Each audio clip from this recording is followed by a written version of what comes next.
Have you ever noticed that things only can get so good before they start to either taper off or get bad again? Like you almost get to where you want it to be, or you get into a really good routine and then something comes up or some kind of thing throws you off and you get right back to starting all over again, like with your workout routine, for example, or with your relationships. Like you get a good streak going, you're really getting along with your partner, and then something goofy comes in and you have like a silly argument and you're thrown off your good streak. This is actually a form of self-sabotage. So we do this to ourselves subconsciously.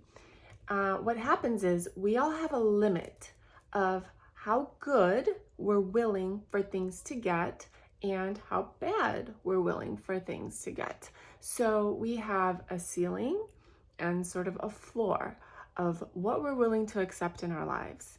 And if your ceiling is here and stuff starts going really well for you, you're really in a great routine, things are going good, you're so close to being exactly where you want it to be, and you get close to your ceiling, what's going to happen is you're not going to surpass it. You're always going to somehow, some way, something's going to show up in your life that's going to throw you off and bring you back down so that you will stay within this range. So you will notice, if you pay attention, you will notice that as soon as things start to get a little bit too good, you're adjusting and bringing yourself back down. And this is all subconsciously or unintentionally, of course. It just seems to happen for no reason. But you notice this pattern. And when you start to notice patterns in your life, that's when you know that you can actually make a change to have a different result. So according to Gay Henricks and this book, The Big Leap, I really recommend it. It's a great read. What this ceiling, is called your upper limit. And he calls it the upper limit problem. Basically, it says that you will never go beyond wherever you've set your limit. The good news is you set your limit and you get to pick where you want it to be. So the way that you raise your limit, the way that you raise how good you're willing to let things get for you, is by practicing. You practice allowing yourself to feel good.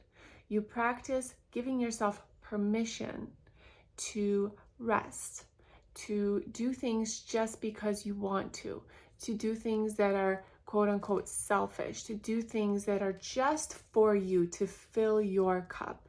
And when you do those things, you're intentionally doing them and you're feeling your ceiling raise up higher.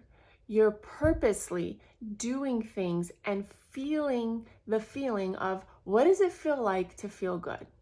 And can I allow myself to feel a little bit better each day? And can I recognize where I'm self-sabotaging when I'm starting to reach my limits of feeling good?